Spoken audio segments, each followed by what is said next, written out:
The heat was suffocating. Liana could barely drag in a breath through the filthy rag tied tight across her mouth.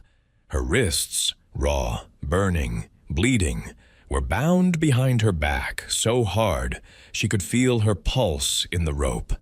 Every rough jolt of the wagon sent needles of pain through her shoulders. The faded canvas roof trapped the sun above them, turning the air thick as fire. Sweat rolled down her neck, slid down her spine, mixing with dirt, blood, and fear.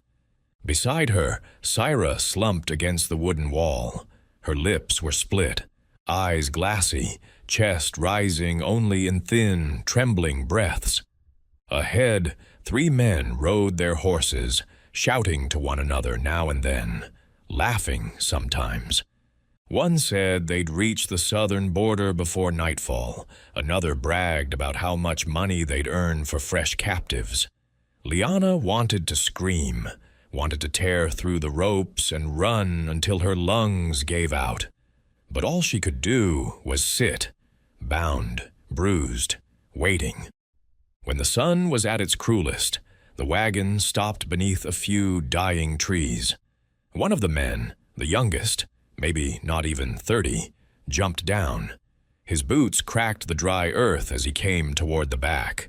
He climbed up, grabbed Syra's chin roughly. "She's fading," he muttered.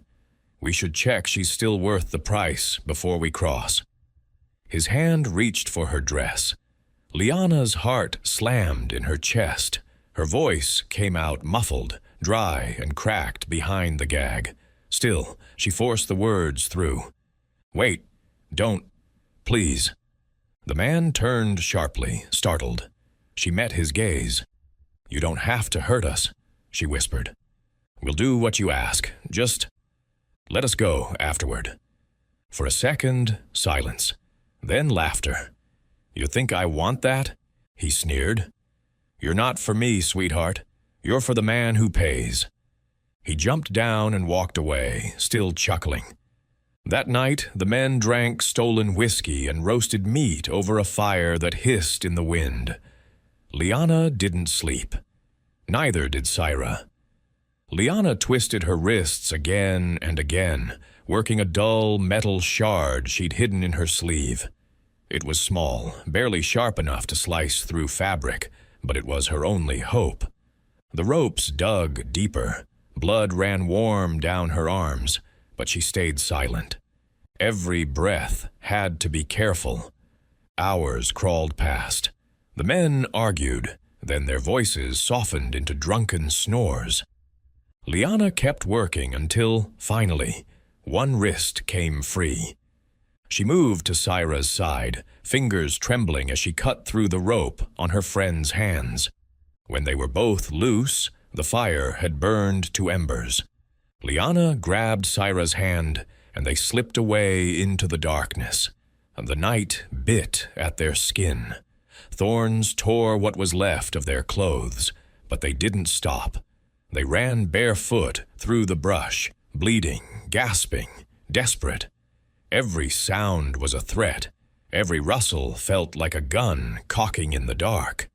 When the first light of dawn touched the world, they stumbled into a flat, open land. The trees behind them gave way to endless, brittle grass. Their lungs were on fire. Their feet were torn open.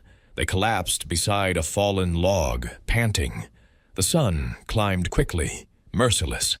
That's when Liana saw him. A tall man, weathered by years of sun, walking near the tree line. A rope slung across one shoulder, a wide hat shadowing his face. He carried a metal bucket that flashed with reflected light. Water. He stopped when he saw them. No smile, no frown. Just a long, unreadable stare. Was he a rancher, a wanderer, or another kind of danger wearing a calm face? Liana and Syra had escaped one hell. Were they about to step into another? The man didn't move at first. Then, slow as the morning wind, he took a step forward. His boots cracked the dry grass. "You girls hurt?" His voice was low, gravelly, but not cruel. Liana pushed herself up on shaking arms. "We just need water." Her throat burned as the words rasped out. He nodded. "Got some here.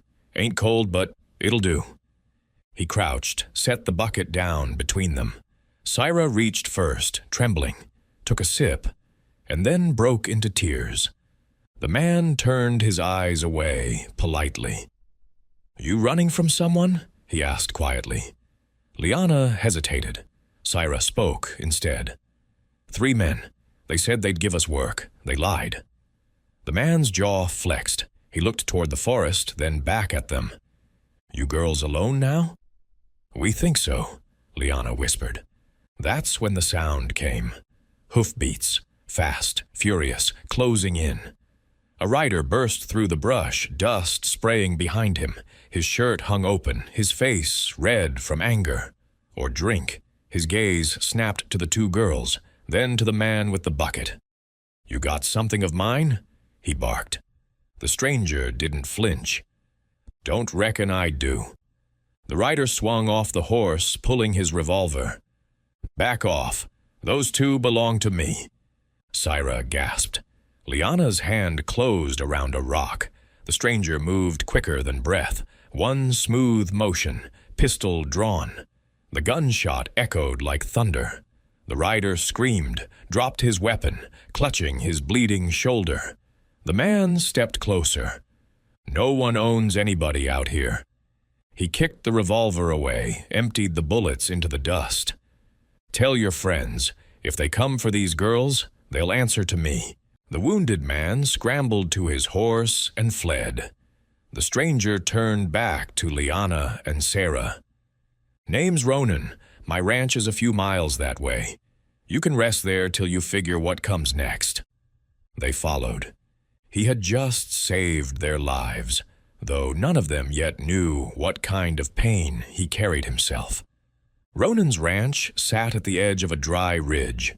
Nothing fancy, just a worn wooden house, a barn, and a windmill that groaned when the wind caught it. To Liana and Syra, it looked like paradise. Inside, the air smelled of old pine and leather. "Ain't had company in a while," Ronan said, setting down his rifle. "Make yourselves at home, whatever that means right now."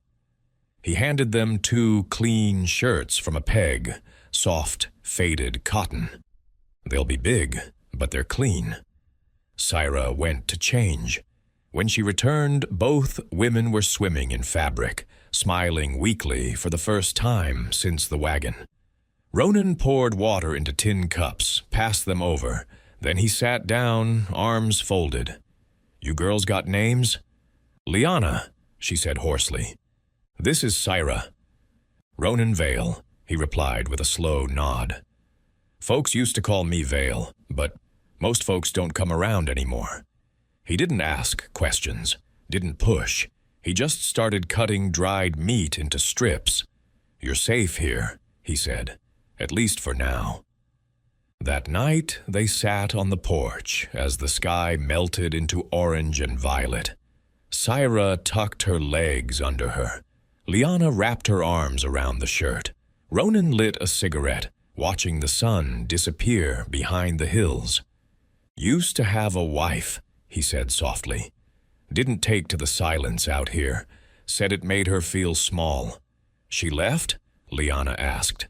He shook his head. "Got sick. Took the baby with her. Been 10 years." No one spoke after that. Only the chirping of crickets filled the air. Later, Ronan laid blankets in the spare room. "Door locks from the inside," he said, placing a wooden wedge near it. "If it helps you sleep better." Liana wanted to thank him, but her throat tightened. She just nodded.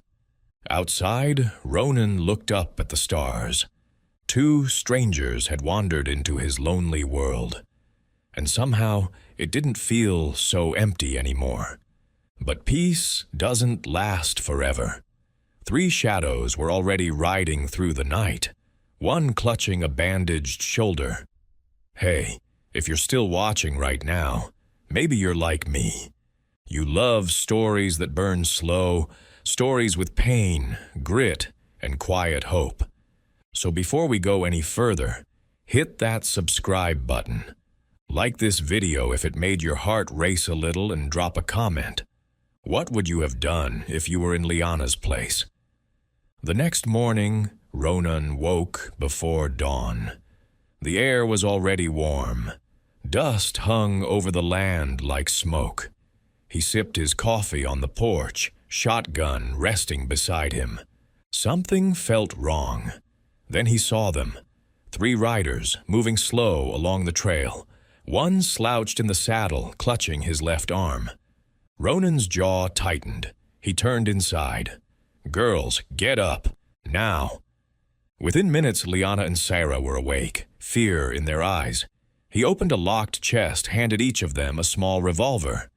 "Ever fired one?" Sarah shook her head. Liana nodded once. "Good. Stay behind the rail. Don't shoot unless I do." The riders drew near.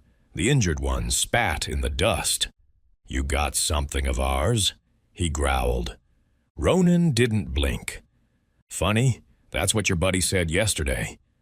The tallest dismounted, brushing off his vest. "We don't want blood, Vale. Just hand over the girls." Ronan stepped forward, calm but solid as stone.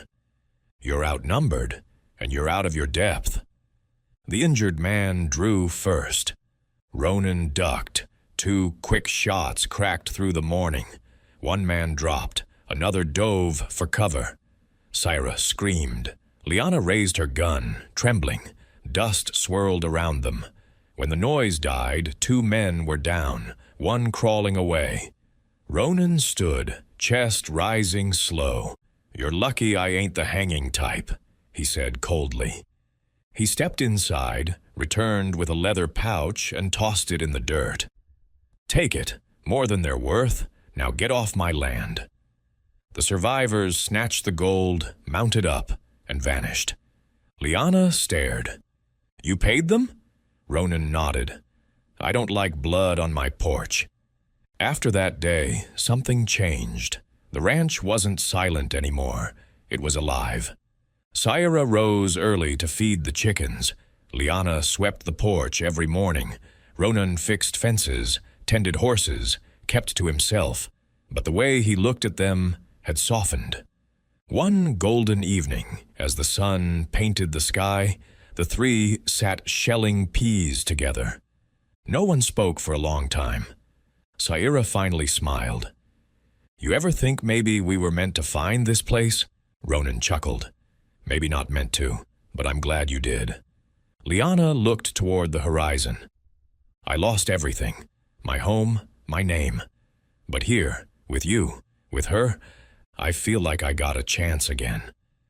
"Maybe we all do," Ronan murmured. It wasn't love in the way people tell stories about. It was something messier, stronger, built from scars, from the will to keep breathing when the world said stop. And that's the strange mercy of wild lands. They don't care who you were, only who you choose to be next. So maybe the question isn't how their story ended, but whether, if you had to start from nothing, you'd be brave enough to fight for your own ending. Would you? And if this story stirred something inside you, even a spark, tap that like button, share it, and subscribe to the channel for more tales of survival, spirit, and second chances. Tell me in the comments, where are you listening from? And if you stood on that porch beside Ronan Vale, what would you have done differently?